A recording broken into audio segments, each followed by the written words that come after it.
வணக்கம் அன்பு மாணவ செல்வங்களே. 10 மற்றும் 11ஆம் தரங்களுக்கான விவசாயமும் உணவு தொழில்நுட்பவியலும் என்ற பாடத்தின் காணொளி பாடத்தொடர் மூலமாக உங்கள் அனைவரையும் சந்திப்பதில் பெருமகிழ்ச்சி அடைகின்றோம். அந்த வகையில் இந்த காணொளி வாயிலாக நெற்செய்கையில் மேற்கொள்ளப்படும் பின் கண்காணிப்பு நடவடிக்கைகள் பற்றி கலந்துரையாட உள்ளோம். பயிரானது களத்தில் நாட்டப்பட்டதன் பின்னர் அதற்கு மேற்கொள்ளப்படும் எல்லா பராமரிப்பு நடவடிக்கைகளும் பின் கண்காணிப்பு நடவடிக்கைகள் எனப்படும். பசலையிடல்,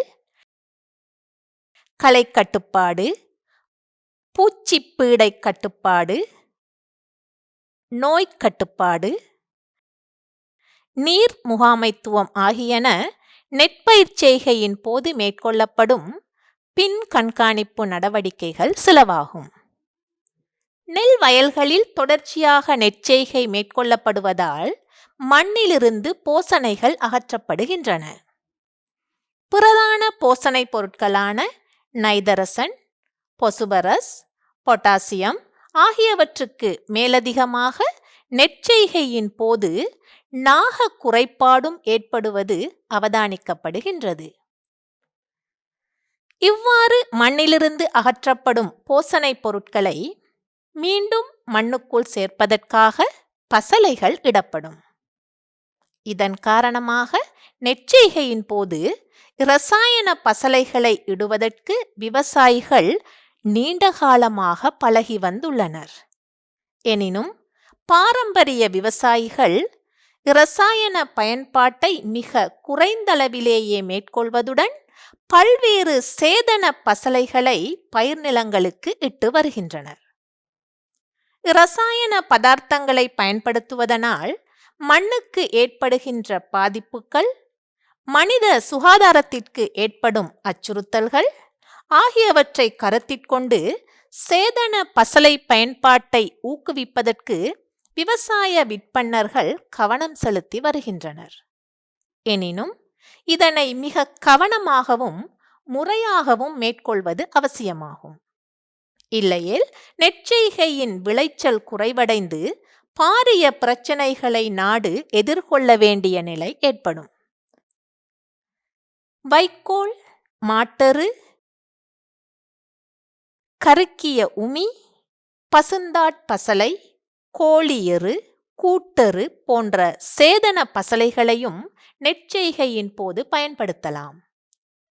வினைத்திறனாக இரசாயன பசலைகளை பிரயோகிப்பதற்கென விவசாய திணைக்களத்தின் பத்தலகொட நெல் ஆராய்ச்சி நிலையத்தின் மூலமாக அறிமுகம் செய்யப்பட்டுள்ள நெற்செய்கைக்கான சிபாரிசு 2013 எனும் பிரசுரத்தில் நாடு முழுவதிலும் உள்ள பிரதேசங்களுக்கான பொருத்தமான பசலை சிபாரிசுகள் சமர்ப்பிக்கப்பட்டுள்ளன. நெற்செய்கையின் போது இவ்வாறு சிபாரிசு செய்யப்பட்டுள்ள பசலை கலவையை பயன்படுத்துவது மிக முக்கியமானதாகும். இதன்போது பசலையிடும் சந்தர்ப்பம், இடப்படும் சேதன பசலையின் வகை மற்றும் அளவு, இடப்படும் இரசாயன பசலையின் அளவு, நெல் வர்க்கத்தின் வயது, மண்ணின் தன்மை, எதிர்பார்க்கப்படும் விளைச்சல் ஆகியன கருத்திற்கொள்ளப்படல் வேண்டும். விவசாய திணைக்களத்தினால் சமர்ப்பிக்கப்பட்டுள்ள பசலை சிபாரிசின் நோக்கங்களை அறிந்திருப்பது மிகவும் முக்கியமானதாகும். இதன் மூலம் பசலையின் வீண் விரயத்தை குறைத்து பசலை பயன்பாட்டை வினைத்திறனாக்க முடியும். இயற்கையான போசணை பொருட்களை பயன்படுத்திக் கொள்ளவும் முடியும். இதனால் சூழல் மற்றும் சுகாதார பாதிப்புகளை குறைத்துக் கொள்ளவும் முடியும். அவ்வாறே பொருளாதார ரீதியில் சிறப்பான விளைச்சலை பெற்றுக்கொள்ளவும் முடியும். புதிய பசலை சிபாரிசின் விசேட இயல்புகளை பற்றி இப்போது பார்ப்போம். இயற்கையாகவே கிடைக்கும் நைதரசன், பொட்டாசியம் ஆகியவற்றை உச்ச அளவிற்கு பயன்படுத்த வேண்டியிருப்பதால் அடிக்கட்டு பசலையாக நைதரசன் மற்றும் பொட்டாசியம் பசலைகள் பயன்படுத்தப்படுவதில்லை.